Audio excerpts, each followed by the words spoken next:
I hate mornings. I hate them. I hate them. Okay, guys, it is Monday.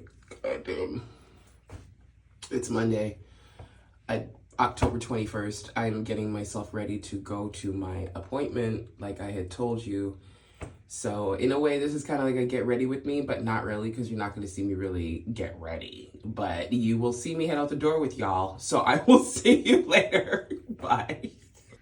Okay, it's countdown time. I am on my way out this door. I'm going fresh face, don't give a damn. I am also wearing jogging pants. Yes, I'm wearing jogging pants because you know why? Remember what they said. When you're going to get this test done or this sonohysterogram, the saline that they're going to be using will be coming out like water, right? And so, so I am taking with me the depends, baby. I am depending on these to come through for me.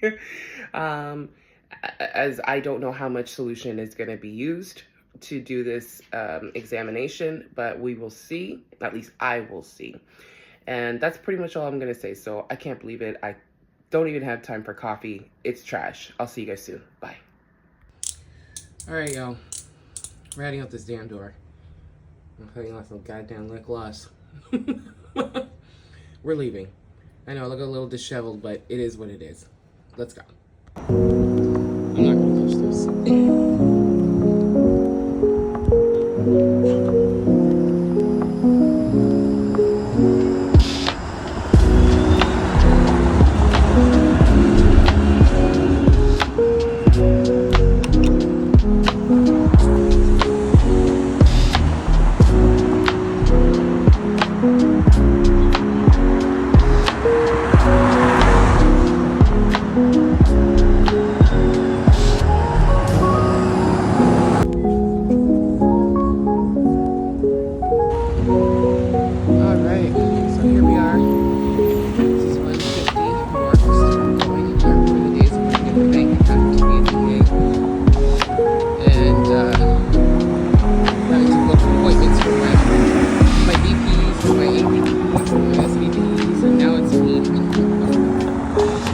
So they call this the Medcan building.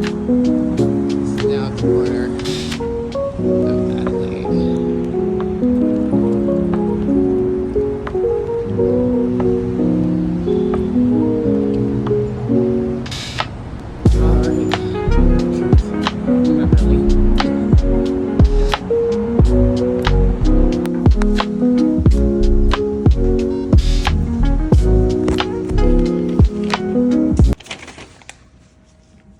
Alright guys, so I have finally made it.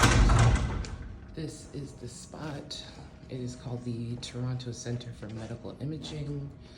If you're ever in the city, they're pretty good people.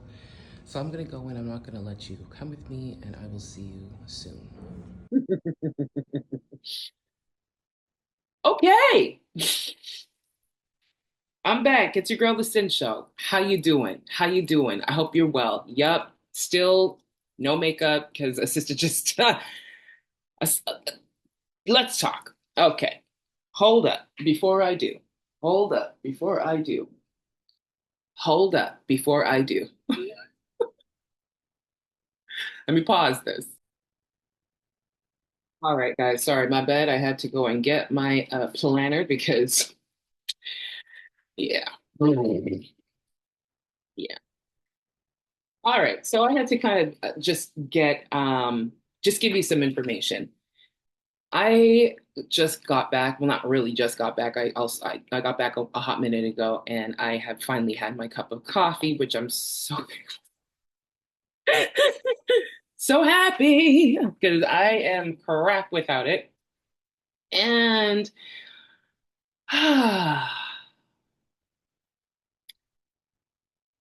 these are my confessions.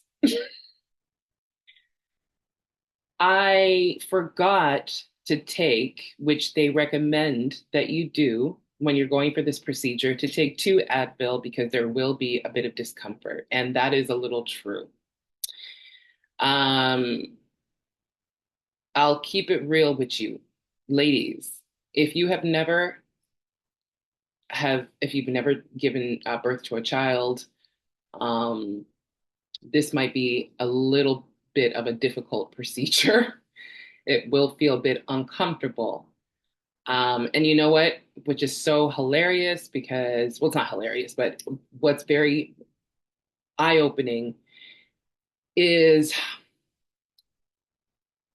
when you're going through such an uncomfortable experience, the best thing for you to do, for real, is really just kind of give yourself the grace. Give yourself that grace and just be grateful for whomever is in the room with you at that time. I was so thankful, low key, to have gotten the same nurses, well, one of the same nurse who initially did my transvaginal ultrasound, and another nurse who was there. And child, when I tell you, she was my angel. I held that woman's hand to the point where I ended up crying. Okay. And I'll tell you why I cried. But, anyways, this sonohysterogram is a procedure that is done in order for them to be able to open up the uterus and see what else is inside that they could not pick up in the transvaginal ultrasound. When this is done, you know, your legs is in them stirrups. Ladies, you know what I'm talking about. And I'm tall. Okay, so I'm all knees. It's all knees. And it's just, I'm trying to, I have to laugh because, anyway, you're in the stirrups, scoop, scoop, scoop, right to the bottom. And what they'll do is they insert this, starting off with the speculum. Open this up. Another thing for you to keep in mind is, I think from what I remember, initially when I booked my ultrasound, I was told like it would be advisable for the endometriosis or for the endometri whatever that thing is, the growth inside of our uterus, to at least be visible enough because I am right now ovulating, and that's actually great timing because they want to be able to kind of do this procedure. I think they said like between 9 to 12 days of your period. They will ask you all of that. They also give you a question, at least where I went to, they gave me a questionnaire. They'd ask me a lot of these questions. And one of that was one of them, like, what was your period? When did it end? And on all that. So that kind of, I guess, gives them a better sense of what is going on inside. Now, let's get back to that. Once the speculum is inside, iodine is put all onto your cervix, and then they insert as well the catheter. Now, the funny thing about me is I had no clue that my cervix was pretty scarred.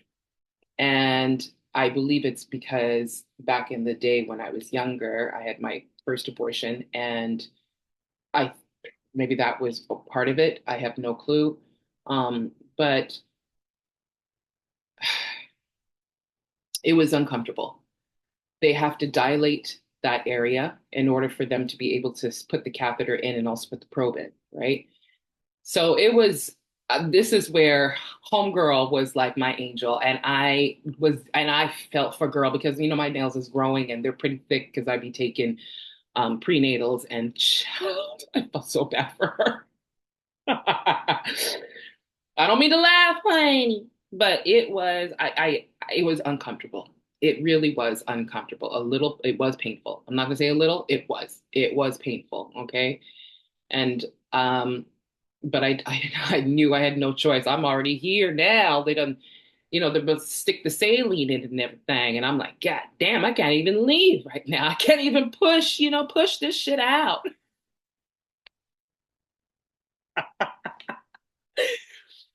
Oh God. Anyways. So they tell you that the procedure, sorry, as I'm looking at this, I'm looking at the information that they gave you as well. The procedure does take honestly around 10 to 15 minutes. And like I said, there's a thin catheter that is placed through the cervix into the uterus. Okay, so they have this saline, like I said before, it's a saltwater solution. It fills up the area, and then they are able to check and see the uterus, your fallopian tubes, and all of that, which is, to me, that is just the beauty of science. Yeah. Wow. Now, after the fact, once everything was done, I low key was feeling all of that fluid. Just sorry, TMI for if you're a dude watching. Sorry, but I felt that fluid coming out, right? And they, I mean, let me get back. Sorry. Once they have put the probe in, they're checking and doing. Sorry, I don't mean to do this, but I'm sure that's what it felt like for me. I'm like, y'all out here with a flashlight with this thing, just looking around. What are you finding? Talk to me. I'm the owner of this uterus. Hmm? I'm the owner of these fallopian tubes. I'm the owner of this supposed polyp. Hmm? And they keep it low key. So I'm breathing through, breathing through, trying my best to get through. I'm hearing the girl holding her hand at the same time. She telling me, "You're doing well. You're doing well." And the thing about this is, I don't have any children, but I think I low key. I now I know what women who do give birth go through if when they have that, and sometimes that is comforting, and sometimes you want to be like, "Shut the," you know what I mean? But yeah, they do all of that, check to see what they can grab and find, and and then after that, everything kind of starts coming out, and they're really, really the man who sorry, the doctor, not the man, the doctor who performed the procedure, thankfully, very gentle, very kind. What was so crazy is I ended up because I, because it was so uncomfortable, and I was trying to breathe through. I was laughing, just like I kept saying, I was like, guys, I'm so sorry that I had to laugh. Like, this is hilarious. Like, this is hilarious for me right now. And they were really happy. They don't know how people are going to react. And it's so funny because low key, a woman before me was in there. When she came out, oh, Jesus. You know when you see other people coming out before you and you like, I don't want to go in there. I don't want to go in there. You don't know what's in there. You don't know who's in there. So you already are building this perception, okay, of the person who's going to like do what they did to them. And you're like, oh, hell no. You feel me? So, anyway, luckily, I guess I broke and I just broke into laughter. And I think it just kind of made the procedure a little easier. Um, but it was still painful. And it really, when he had said, "Oh, you've never had children before," it's so crazy how I got triggered. Like, yes, no, no, I have not. Um, because that scarring is something I did not really know about. We don't know what's going on inside until we're told. And and so long story shorter, the procedure's done, catheter comes out, speculum comes out, everything comes out, and you just kind of chill for a hot minute. Now, while this was going on, I tell you, my legs was shaking, shaking, shaking, shaking, shaking, shaking, shaking, shaking, while I was like holding, trying not to hold my breath, but to really breathe deeply. Um, and once I was done that procedure, and they were just giving me the greatest assurance, um, I just fell and started crying. And now I'm going to start crying. Shit. Because, the older you get, when you're now in your 40s and your body is changing and you have all of these ideas about, am I going to have a child, or is this going to be a thing, or maybe I'll never have a child? And like, you also know what's going on in your body over time. You're only getting these once in a year, or maybe every 3 years. At least up here, we're doing every 3 years. In Canada, you're doing a pap smear, you're doing your swabs, your checks, and everything. You just don't know. You just don't know. and you're blipping and going through life, mm, just not knowing. Um, and the funny thing I think about fibroids and polyps are, over time, these I'm starting to believe these are all regressive, suppressive thoughts. You know what I mean? And just besides other material matter that is building up in your body over time. But what I can say is I'm happy that I got it done because it needed to get done. I will find out what is the results from this procedure and then what are my next steps after that. And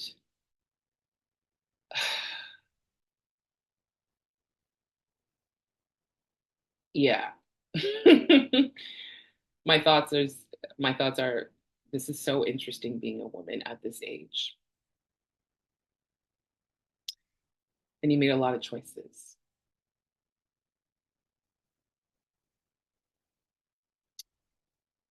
And you lived a good life. And you lived life. You've lived life. Oh, okay, here we go. um, but you try your best to take care of yourself and you just don't know. Sometimes you just don't know. You just don't know. So I guess my message, my PSA today is if you are dealing with fibroids and polyps, be on top of them. Be on top of them. Do not be afraid to go and do these procedures. They are there for us to find early detection. That is really important, especially if you want to keep living, boo. And whew, sorry, y'all. It's starting to a little bit. Like, and just know that once you know, that is your power. Once you know what is going on, that is your power. Do not be out here not knowing. Like I said before in previous videos, this is our friend. I'm like scratching. It's our friend. Our body is our friend, not our stranger. Even though we may have had people come in and out of our lives and in and out of our bodies and make our body feel like a stranger. Mm-hmm. So take control while I take control of my emotions. Oh, sorry. Last thing totally forgot to say. There will be spotting. There will be spotting, especially again if you have as your cervix is scarred. There will be some possible scarring also because they are inserting the catheter inside of you, and you're obviously done. Or at least in my case, I was completed my cycle. So because I'm in ovulation stage, it's rebuilding kind of sort of again. And so, excuse me, that diaper baby, she's your best friend. Mm-hmm. And so you may have to do some changes over the day until no more spotting is done. But I that is pretty much the whole thing with a bit of emotion. Um, so guys, that's all I have to say for this video. Like I said, I will try to keep you posted. Don't know. I'll let you know if I continue to share what's going on.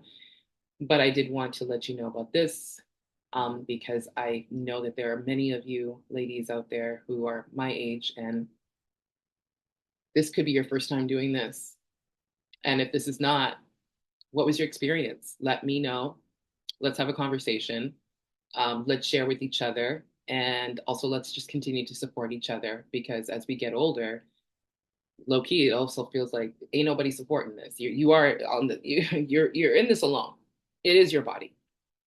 Ain't nobody else. You ain't got a twin. You ain't got a double unless you do double, but like a double. So it's supportive. It's supportive. Okay, I'm gonna go on with the rest of my day, and I feel like I should either go for a walk, but a part of me almost wants to take a nap, low key. But yeah, guys, enjoy the rest of the day. I will see you guys in another video. If you did like this video, kindly like it, subscribe to the channel, share this with other people in your life who would benefit from this and who just want to have a little bit of shits and giggles. And um, and also do hit the notification bell so that you do not miss any other videos that I put on. So with that being said, I'm gonna put this topic to bed. Bye, guys.